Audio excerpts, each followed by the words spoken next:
Hello students, welcome to my channel make class by Kaushik sir. तो lecture number ये हमारा 11th है, unit 1 हम लोग कर रहे हैं इंजीनियरिंग मैकेनिक्स का।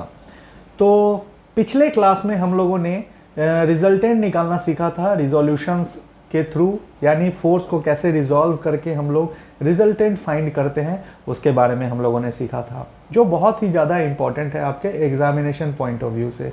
और आगे भी जब आप पढ़ेंगे तो खासकर मैकेनिकल और सिविल इंजीनियर्स जो भी हैं उनके लिए तो ये एकदम मतलब समझिए बिल्कुल ही इम्पॉर्टेंट है, बहुत ज़्यादा ज़रूरी है इन सब चीज़ों को सीखना।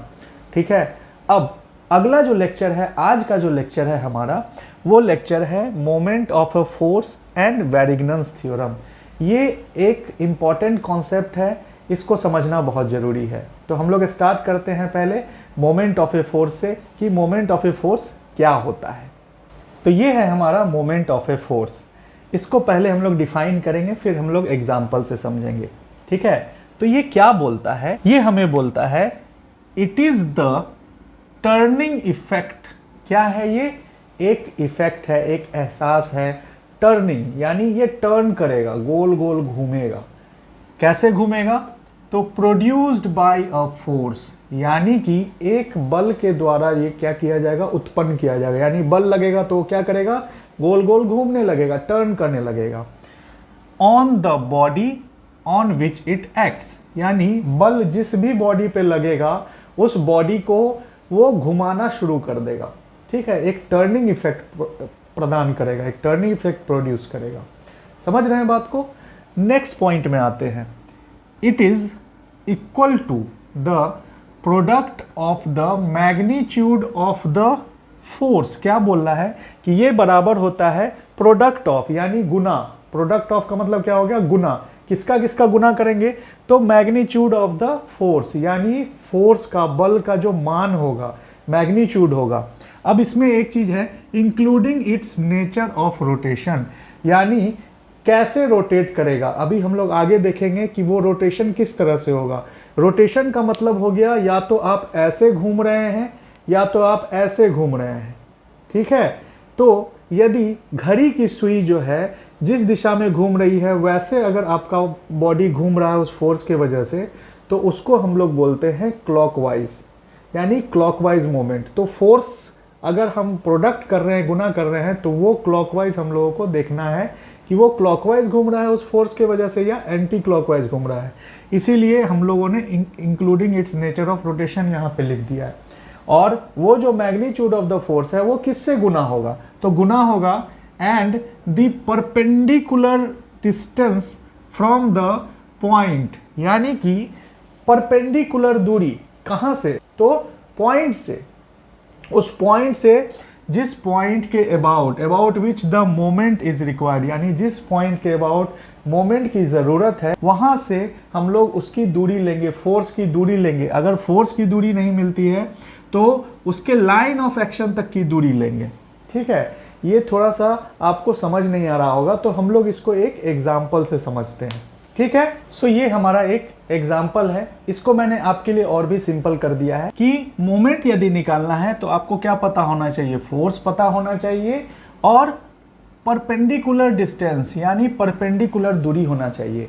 अब ये परपेंडिकुलर डिस्टेंस का मतलब क्या है, तो हम लोग इस एग्जाम्पल से समझते हैं। अब यहाँ पे एक एग्जाम्पल मैंने लिया है। मान लीजिए कि ये एक बीम है। ये क्या है? एक बीम। बीम का मतलब हो गया कुछ भी हो सकता है, एक लोहा का रॉड हो सकता है, एक पेन हो सकता है, कोई भी एक लंबा सा बीम टाइप का सब्सटेंस हो सकता है। ठीक है, एक बीम है, उसके 3 पॉइंट्स है A, B और C। मान लीजिए बीम की दूरी जो है वो 10 मीटर की है, यानी यहाँ से लेके यहाँ तक जो है आपका 10 मीटर है। और यहाँ से C की दूरी जो है वो 4 मीटर है और C से B की दूरी जो है वो 6 मीटर है। ठीक है, ये एक एग्जाम्पल देखते हैं। अब इस बीम पे C पॉइंट पे 5 न्यूटन का एक फोर्स बिल्कुल खड़ा होके लग रहा है, यानी Y एक्सिस के अलोंग लग रहा है। ठीक है, तो जब Y एक्सिस के अलोंग लगेगा तो हमारे पास क्या बनेगा? यहाँ पे परपेंडिकुलर बनेगा, यानी 90 डिग्री का कोण बनाएगा, इधर से भी और इधर से भी। ठीक है, इतना आप समझ गए। अब जो हमारा फॉर्मूला है उसके अनुसार हम लोग आगे बढ़ते हैं। कहता ये है कि मोमेंट बराबर फोर्स इनटू परपेंडिकुलर डिस्टेंस। ठीक है, तो मोमेंट क्या था, एक टर्निंग इफेक्ट था, ये आपको ध्यान में होना चाहिए। तो यहाँ पे जो फोर्स लग रहा है 5 न्यूटन का, इसके वजह से टर्निंग इफेक्ट कैसे होगा, ये फोर्स के वजह से तो ये नीचे आने लगेगा, है ना। ये क्या होगा, नीचे आने लगेगा, लीनियर चलेगा, बिल्कुल एक सीधे लाइन की तरह नहीं, ये नीचे तो आएगा ही, साथ ही साथ ये पूरे बॉडी को, इस पूरे बॉडी को जो है एक टर्निंग इफेक्ट देगा, यानी ऐसे ऐसे घुमाएगा या ऐसे ऐसे घुमाएगा। तो कैसे कैसे घुमाएगा इसको हम लोग देखते हैं। तो मोमेंट यदि निकालना है तो हम लोग उस बॉडी के ऊपर जितने भी पॉइंट्स हैं उन पॉइंट्स के अबाउट मोमेंट निकालते हैं। ठीक है, तो हमारे पास बॉडी क्या है, ये है ए बी एंड सी। अब इसमें 3 पॉइंट्स है, तो सबसे पहला पॉइंट है हमारा ए। तो हम पहले ए के ऊपर देखेंगे कि ए के अबाउट जो है ये बॉडी इस फोर्स के वजह से किस तरह का रोटेशन हम लोगों को दे रहा है। ठीक है, तो सबसे पहला जो इक्वेशन होगा वो होगा मोमेंट एट पॉइंट ए, हम लोग इस तरह से लिखेंगे।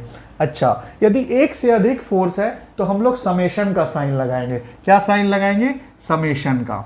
यानी एक से अधिक फोर्स होगा तो हम लोगों के पास सम होना चाहिए उसका, है ना। लेकिन एक ही फोर्स है तो हमने यहाँ पे समेशन नहीं लगाया है। ठीक है, अब हम क्या ले रहे हैं, moment about point A. Moment about point A जब लेना है तो आप पॉइंट ए को देखिए। ठीक है, मैं इसको हटा देता हूं। आप पॉइंट ए को देखिए और पॉइंट ए पे इस तरह से पकड़ लीजिए इसको। पॉइंट ए पे आप क्या कीजिए, इस तरह से पकड़ लीजिए। ठीक है, जब आपने इस तरह से पकड़ लिया तो आप क्या देख रहे हैं, बाकी का ये जो पोर्शन है ये आपका फ्री हो गया। अब इसको पकड़ने के बाद जब 5 न्यूटन इसके ऊपर लग रहा है तो ये यहाँ पे आपने पकड़ा हुआ है और इस फोर्स के वजह से ये पूरा बीम जो है ये कैसे घूमेगा, तो ऐसे घूमेगा। ठीक है, इस फोर्स के वजह से बीम कैसे घूमेगा, ऐसे घूमेगा। तो ऐसे जब घूमेगा यानी कि इस तरह जब घूमेगा तो ये हो जाता है हमारा क्लॉकवाइज, यानी कि घड़ी की सुई जिस तरफ जा रही है उस दिशा में यदि घूमेगा तो ये हमारा क्लॉकवाइज हो जाएगा। ठीक है, तो हम लोग क्या करेंगे, क्लॉकवाइज को हम लोग लेते हैं पॉजिटिव। क्लॉकवाइज को क्या लेते हैं हम लोग, पॉजिटिव। ठीक है, तो हम यहां लिखेंगे प्लस। अब ये है 5 न्यूटन तो लिखेंगे यहां 5। ठीक है, सबसे पहले हमने क्या लिखा, यहां नेचर ऑफ रोटेशन, यानी कि यही हमारा जो है नेचर ऑफ रोटेशन है। नेचर ऑफ रोटेशन यानी कि ये क्लॉकवाइज है या एंटी क्लॉकवाइज है, ये आपको पहले लिखना है फोर्स के पहले। अब ये क्लॉकवाइज मूवमेंट दे रहा था, यहां आपने पकड़ा 5 न्यूटन की वजह से क्लॉकवाइज घूम रहा था, तो आपने क्या लिख दिया यहां प्लस एंड 5। ये हो गया मैग्नीट्यूड ऑफ द फोर्स। ये क्या हो गया, magnitude. Magnitude of the force. ठीक है, अगला काम जो है ये है परपेंडिकुलर डिस्टेंस, यानी इसको हम गुना करेंगे किसके साथ, एक ऐसे दूरी के साथ जो उस पॉइंट से उस फोर्स तक बिल्कुल परपेंडिकुलर बना रहा हो। ठीक है, तो हम यहां से एक लाइन खींचते हैं और देखते हैं कि कौन सा लाइन जो है इस फोर्स पे परपेंडिकुलर गिरा रहा है। यही वाला लाइन है जो परपेंडिकुलर गिरा रहा है। अगर मान लीजिए हम एक लाइन ऐसे खींचते तो ये तो परपेंडिकुलर नहीं बनाता ना। तो हम लोग इस लाइन को नहीं लेते हैं, हम लोग कौन सा लाइन लेते हैं, जो लाइन आपका बिल्कुल परपेंडिकुलर बना रहा है इस फोर्स पे। ठीक है, जो लाइन आपका बिल्कुल परपेंडिकुलर बना रहा है, तो यही लाइन आपका परपेंडिकुलर बना रहा है। और अगर इस लाइन की लंबाई देखनी है तो हमने पहले से लिखा है यहाँ 4 मीटर, तो यहाँ पे क्या आ जाएगा +5 × 4, +5 × 4, यानी मोमेंट अबाउट पॉइंट ए क्या हो जाएगा +20 न्यूटन मीटर। देखिए न्यूटन मीटर इसीलिए लिख रहे हैं क्योंकि फोर्स का यूनिट क्या है, न्यूटन है, और डिस्टेंस का यूनिट क्या हो जाता है, मीटर है। यहाँ पे मीटर दिया हुआ है इसीलिए हम लोग मीटर लेंगे। तो जो हमारा मोमेंट आएगा वो आ जाएगा 20 न्यूटन मीटर। समझ गए बात को।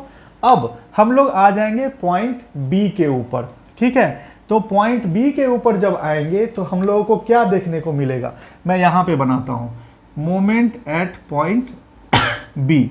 अब सेम कंडीशन है भैया, आप क्या करो, इस पॉइंट पे ऐसे पकड़ लो, इस पॉइंट पे जब आप इसको पकड़ लेंगे और जब फोर्स को देखेंगे 5 न्यूटन के फोर्स को, तो इस पॉइंट पे पकड़ने के वजह से ये बीम जो है, ये पूरी बीम जो है इस फोर्स के लगने के वजह से इस पॉइंट बी के अबाउट इसको कैसे घुमाएगा, ऐसे घुमाएगा, ऐसे घुमाएगा, ठीक है। तो जब ऐसे घुमाएगा तो ये हमारा हो जाता है कुछ इस तरह का, और इसको हम लोग बोलते हैं एंटी क्लॉकवाइज।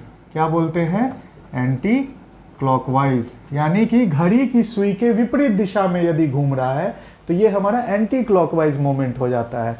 और इस केस में हम लोग क्या लेते हैं? निगेटिव साइन लेते हैं, ठीक है। तो जब निगेटिव साइन लेंगे और ये फोर्स जो है 5 न्यूटन का पॉइंट बी के अबाउट एंटी क्लॉकवाइज घुमा रहा है, तो यहाँ पे लिख लेंगे पहले माइनस और 5, यानी कि फोर्स का मैग्नीट्यूड 5 इनटू, अब देखेंगे पॉइंट बी से इस फोर्स पे आने के लिए कौन सा लाइन है जो 90 डिग्री का कोण बनाएगा। फिर से यहाँ से चलना शुरू करेंगे और एक लाइन जो है ये आपका जो है 90 डिग्री का कोण यहाँ पे बना रहा है इस पॉइंट पे, क्योंकि इसी पॉइंट पे आपका फोर्स लग रहा है। तो इस पॉइंट से हम लोग फोर्स तक आएंगे और देखेंगे कि 90 डिग्री का कोण जो डिस्टेंस बना रहा है उस डिस्टेंस की दूरी कितनी है? 6 मीटर की दूरी है। तो हमारा परपेंडिकुलर दूरी कितना हो जाएगा? 6। तो मोमेंट एट बी जो होगा वो आएगा -30 न्यूटन मीटर। यानी कि अगर बी के अबाउट हम देखेंगे तो बी के अबाउट ये फोर्स के वजह से आपका बीम एंटी क्लॉकवाइज रोटेशन देगा, जिसका वैल्यू होगा -30 न्यूटन मीटर, ठीक है। अब हम लोग बात करेंगे पॉइंट सी की, ठीक है। तो यहाँ पे मैं लिख देता हूँ पॉइंट सी जो है, मोमेंट एट सी जो है वो क्या बोलेगा। अब देखिए पॉइंट सी के ऊपर ये फोर्स लग रहा है, जब ये फोर्स इसी पॉइंट पे लग रहा है और आप इस पॉइंट पे ऐसे पकड़ लें और इसी पॉइंट पे फोर्स लगेगा, तो क्या ये बीम घूमेगा? ये बीम नहीं घूमेगा, ठीक है। तो नहीं घूमेगा तो या तो आप प्लस लो या माइनस लो, कोई फर्क नहीं पड़ता है। आप मान लीजिए यहाँ प्लस ही लेते हैं और लिखते हैं 5। दूसरी चीज अब क्या है? Perpendicular distance. तो परपेंडिकुलर डिस्टेंस हम जब यहाँ से सोचेंगे कि C से इस पॉइंट से हमको इस फोर्स तक परपेंडिकुलर दूरी गिराना है, तो हम किसी भी हालत में इसको नहीं गिरा सकते। क्यों नहीं गिरा सकते? क्योंकि ये फोर्स जो है इसी पॉइंट पे लग रहा है। कोई फोर्स यदि इसी पॉइंट पे लग रहा है तो वहां से उस पॉइंट से उस फोर्स की दूरी क्या हो जाती है? 0 हो जाती है। तो हम क्या लिखेंगे यहाँ पे? +5 × 0, है ना आसान। तो यहाँ पे हो जाएगा हमारा 0 न्यूटन मीटर। तो आगे से हम लोग ये ध्यान देंगे कि कौन सा फोर्स जो है वो उस पॉइंट पे लग रहा है। अगर उस पॉइंट पे लग रहा है तो ऑटोमेटिकली वो हमारा 0 हो जाएगा, उसमें हम लोगों को ज़्यादा सोचना नहीं है। समझ गए? तो ये हमारा मोमेंट का कॉन्सेप्ट है, यानी कि मोमेंट बराबर होता है फोर्स इनटू परपेंडिकुलर डिस्टेंस, इसको याद रखेंगे। दूसरी चीज याद रखेंगे clockwise and anti clockwise rotation. ये क्या है? Nature of rotation. ये है हमारा नेचर ऑफ रोटेशन, ठीक है। तो इसको आप याद रखेंगे। अगर क्लॉकवाइज है तो प्लस लिखेंगे, एंटी क्लॉकवाइज है तो माइनस लिखेंगे, ठीक है। ये हमारा मोमेंट ऑफ अ फोर्स हो गया। अबाउट एनी पॉइंट, किसी भी पॉइंट पे हम लोग मोमेंट ऑफ ए फोर्स ले सकते हैं, ठीक है। अगर एक फोर्स से अधिक फोर्स होता है उस केस में हम लोग फिर आगे बढ़ेंगे और देखेंगे कि उस फोर्स के वजह से हमारा उसी पॉइंट के अबाउट रोटेशन किस तरह का हो रहा है, ठीक है। उसको भी हम लोग एक एग्जाम्पल से समझ लेते हैं। सो ये हमारा सेकेंड एग्जाम्पल है। इस एग्जाम्पल में हम देख रहे हैं कि यहाँ पे 2 फोर्सेस लग रहे हैं। फिर से हम लोगों को क्या करना है? अब मोमेंट निकालना है सभी पॉइंट्स पे। अब इस पे 4 पॉइंट्स हो गए, A, B, C and D, 4 points हो जाते हैं। तो हम लोगों को 4 मोमेंट्स का इक्वेशन निकालना होगा। सबसे पहला जो इक्वेशन होगा वो पॉइंट A के लिए होगा, तो हम यहाँ लिखेंगे, अब हम लोग लिखेंगे summation of moment of all the forces about point A। यानी इसका मतलब होता है sum of moment of all the forces about, यहाँ लिख देता हूं मैं, sum of moment of all the forces about point A। यानी कि पॉइंट A के अबाउट जितने भी फोर्सेस लगेंगे उनके वजह से जो मोमेंट होगा उनको हम सम करेंगे, यानी मोमेंट यानी फोर्स इनटू परपेंडिकुलर डिस्टेंस। तो एक फोर्स के लिए जो मोमेंट होगा उसको एक जगह लिखेंगे, फिर दूसरे फोर्स के लिए जो मोमेंट होगा उसको एक जगह लिखेंगे। कैसे लिखेंगे ये देखते हैं। अब हम लोग स्टार्ट करते हैं समेशन ऑफ ma को। देखते हैं कि पॉइंट A के अबाउट लेना है, तो A को हमने ऐसे पकड़ लिया, A को हमने क्या किया, इस तरह पकड़ लिया। मान लीजिए हमने ऐसे करके यहाँ पे उंगली रख दी। अब 6 न्यूटन का जो फोर्स है ये इसको ऊपर की ओर खींच रहा है। तो ये जब ऊपर की ओर खींच रहा है तो कैसा रोटेशन हो रहा है, देखिए एंटी क्लॉकवाइज हो रहा है। तो हम फटाक से यहाँ लिख देंगे माइनस, और फोर्स का जो मैग्नीट्यूड है वो लिख देंगे 6 इनटू, अब A से इस फोर्स की जो परपेंडिकुलर दूरी है वो यही लाइन होगी। ये लाइन चूंकि 90 डिग्री का कोण बना रहा है, तो ये जो लाइन है ये लाइन कितना दूरी का है, 3 मीटर का। तो यहां लिख देंगे -6 इंटू 3। यहां पे इस फोर्स का काम खत्म हो गया। अब बढ़ेंगे दूसरे फोर्स की ओर। देखेंगे कि हमने यहां पकड़ा हुआ था और 7 न्यूटन जो है अब इस बीम को ऐसे घुमा रहा है, ऐसे घुमा रहा है। तो ये कौन सा रोटेशन है भाई, क्लॉकवाइज रोटेशन है। तो हम यहां लिखेंगे प्लस और लिखेंगे 7 इनटू, अब 7 न्यूटन की दूरी जो है पॉइंट A से परपेंडिकुलर दूरी जो होगी वो ये होगी, यहां से लेके यहां तक, यानी कि यहां से लेके यहां तक का जो लाइन है वो है 3 और 2 5, यानी 5 मीटर लंबा। तो ये हम लिख देंगे 7 इंटू 5। अब इसका जो वैल्यू आएगा वो आ जाएगा -18 प्लस 35, -18 प्लस 35 17 न्यूटन मीटर। ये हो जाएगा 17 न्यूटन मीटर। ठीक है, अब ये आ गया आपके मोमेंट का इक्वेशन ए पॉइंट के लिए। ठीक है, समेशन ऑफ ma का वैल्यू ये आया। दूसरा पॉइंट जो लेंगे हम लोग वो लेंगे समेशन ऑफ mb। अब हम जाएंगे पॉइंट B के ओर और पॉइंट B पे ऐसे पकड़ लेंगे। जब पॉइंट B पे ऐसे पकड़ेंगे तो अब 7 न्यूटन जो है पहले आएगा, तो 7 न्यूटन को देखेंगे। इस 7 न्यूटन के वजह से पॉइंट B पे ऐसे पकड़े हुए हैं, तो ये बीम को कैसे घुमाएगा, ऐसे घुमाएगा, यानी इस तरह का घूमेगा। इस तरह का घूम कैसे रहा है, ये वाला रहा है। तो हम यहाँ लिखेंगे -7। अब पॉइंट B से हम लोग आएंगे 7 न्यूटन तक, तो पॉइंट B से 7 न्यूटन तक आएंगे तो यही लाइन हमारा परपेंडिकुलर गिराएगा। ये लाइन का दूरी कितना है, 3, तो लिख देंगे यहाँ पे 3। ठीक है, फिर हम लोग बढ़ेंगे अगले फोर्स की ओर 6 न्यूटन। 6 न्यूटन जो है इस पॉइंट के अबाउट कैसा रोटेट कर रहा है, इस फोर्स के वजह से ये बीम जो है क्लॉकवाइज रोटेट कर रहा है। क्लॉकवाइज रोटेट कर रहा है तो हम लिखेंगे +6 इंटू, अब 6 न्यूटन तक आना है B से, तो ये लाइन जो है आगे बढ़ जाएगी। अब ये लाइन यहाँ आएगा, ये बनाएगा 90 डिग्री। टोटल कितना हो गया, 5। हम लिखेंगे यहाँ 5, तो ये हो जाएगा -21 प्लस 30, जिसका वैल्यू आएगा 9 न्यूटन मीटर। ठीक है, ये पॉइंट B के लिए हो गया। अब हम लोग आगे बढ़ेंगे पॉइंट C के लिए, समेशन ऑफ MC। अब देखेंगे पॉइंट C कहाँ है हमारा, यहाँ पे है। तो पॉइंट C यहाँ पे है और इस जगह पे 6 न्यूटन का फोर्स लग रहा है, तो यहाँ पे आपका जो मोमेंट होगा वो हो जाएगा 0, यानी कि ये फोर्स के वजह से इस पॉइंट के अबाउट कोई मोमेंट नहीं होगा। अगला फोर्स है 7 न्यूटन का, फिर पॉइंट C पे पकड़ेंगे। 7 न्यूटन को देखेंगे, ये आपका कुछ इस तरह घुमा रहा है। जब इस तरह घुमा रहा है तो ये आपका क्लॉकवाइज मोमेंट हो जाएगा। हम यहाँ करेंगे +7 इंटू, अब जाएंगे C से, क्योंकि C के लिए ले रहे हैं, तो C से हम जाएंगे 7 न्यूटन तक, तो यही लाइन होगा जो 90 डिग्री बनाएगा। और ये लाइन की दूरी कितनी है, 2 मीटर, तो यहाँ पे हो जाएगा 2 मीटर। तो इसका वैल्यू जो होगा वो आ जाएगा 14 न्यूटन मीटर, यानी मोमेंट एट C हो जाएगा 14 न्यूटन मीटर। अब हम यहाँ पे छोटा सा में बना लेते हैं मोमेंट एट D, यानी समेशन ऑफ MD। अब हम लोग पॉइंट D की ओर बढ़ते हैं। पॉइंट D पे ऐसे पकड़ लिए। अब देखेंगे 7 न्यूटन जो है आपका इसी जगह पे लग रहा है, तो 7 न्यूटन इसी जगह पे लग रहा है, तो ये हमारा ऑलरेडी 0 हो जाएगा, क्योंकि परपेंडिकुलर दूरी इसकी 0 है। यहाँ पकड़ लिए, 6 न्यूटन को देखेंगे, तो 6 न्यूटन के वजह से जो है क्लॉकवाइज रोटेशन होगा। तो क्लॉकवाइज रोटेशन होगा तो क्या लिखेंगे हम, पॉजिटिव +6, और पॉइंट D से आएंगे 6 न्यूटन पे। तो कितना दूरी है 6 न्यूटन पे, 2 मीटर का दूरी है, तो लिखेंगे 6 इंटू 2, तो इसका हो जाएगा 12 न्यूटन मीटर। तो इस तरह से हम लोग जो है चारों पॉइंट्स पे मोमेंट निकाल सकते हैं। ठीक है, अब हम लोग बहुत ही शॉर्ट में वैरिगनन्स थ्योरम पे आते हैं, ठीक है। सो ये हमारा है वैरिगनन्स थ्योरम।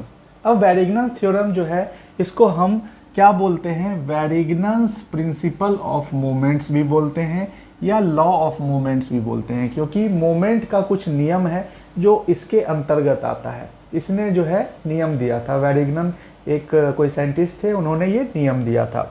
इस नियम के अनुसार क्या बोला जाता है, it states that if a number of coplanar forces, मैंने बताया था कोप्लैनर फोर्सेस जो एक प्लेन में रहते हैं, या तो एक्स वाई में या तो वाई जेड में या जेड एक्स में, किसी एक प्लेन में रहेंगे, सारे फोर्स किसी एक प्लेन में रहेंगे। तो सपोज कीजिए यही हमारा जो बोर्ड है, इसके ऊपर जो भी फोर्स मैं ड्रॉ करूंगा वो सारे कोप्लैनर फोर्सेस होंगे, ठीक है।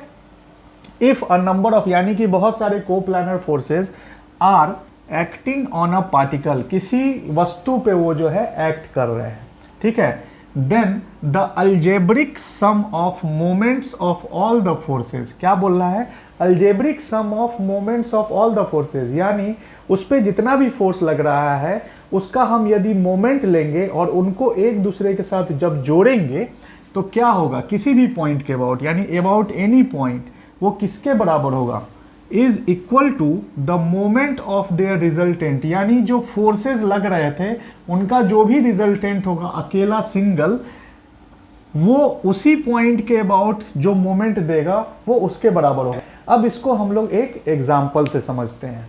तो ये एग्जाम्पल हम लोग लेते हैं, मान लीजिए कि कोई बीम है, उसके ऊपर 3 फोर्सेस एक्ट कर रहे हैं, यानी ये तीनों कोप्लैनर फोर्सेस हैं। तो हम इसका आसानी से रिजल्टेंट निकाल सकते हैं, जो मैंने बताया था। रिजल्टेंट के लिए हम लोग क्या करते हैं, एक्स और वाई बनाते हैं और देखते हैं कितने फोर्स कैसे लग रहे हैं। 7 न्यूटन नीचे लग रहा है तो 7 नीचे, 6 नीचे लग रहा है तो 6 नीचे, 5 ऊपर जा रहा है तो 5 ऊपर, ऐसे। अब इन तीनों फोर्स का जो हम सम लेंगे, समेशन एफ वाई करेंगे तो क्या आएगा, 5 माइनस 7 माइनस 6, यानी कि 5 माइनस 13, और 5 माइनस 13 हो जाएगा -8, यानी कि इसका जो रिजल्टेंट आएगा वो -8 होगा। तो -8 हमारा किस तरह लगेगा, नीचे की तरफ लगेगा, माइनस है तो हम यहाँ पे क्या कर रहे हैं, इन तीनों फोर्स के बदले में एक 8 न्यूटन का फोर्स ले रहे हैं, जो कि इसका रिजल्टेंट है, इन तीनों फोर्स का एक रिजल्टेंट है, ठीक है। अब यदि, अब ये दोनों एक ही चीजें हो गई, ये भी वही बीम है, ये भी यही वही बीम है। अब यहाँ पे हो गया ए बी, यहाँ मान लीजिए सी है, यहाँ मान लीजिए डी है, यहाँ मान लीजिए ई है। अब ये तीनों फोर्स मिल करके यदि पॉइंट ए पे कुछ मोमेंट देते हैं, समेशन ऑफ एम ए यदि मैं करता हूँ तो मोमेंट कुछ देंगे। मान लीजिए ये 2 मीटर है, ये 2 मीटर है, ये 2 मीटर है, ये 2 मीटर है, सभी जो है वो 2 मीटर की दूरी पे हैं। तो जो मोमेंट देंगे वो क्या होगा, -5 × 2 + 6 × 4 + 7 × 6, ठीक है। सो इसका वैल्यू आ जाएगा 56 न्यूटन मीटर। मान लीजिए कि मोमेंट एट ए आ गया हमारा 56 न्यूटन मीटर, ठीक है। तो 56 न्यूटन मीटर ये तीनों फोर्स मिल करके इस पॉइंट के अबाउट दे रहे हैं। तो ये सिंगल अकेला फोर्स जो है 8 न्यूटन, इन तीनों फोर्स के बदले जो 8 न्यूटन लगेगा उसको भी इतना ही देना होगा पॉइंट ए के अबाउट, तब जा करके ये वैरिगनन्स थ्योरम जो है वो सिद्ध होगा।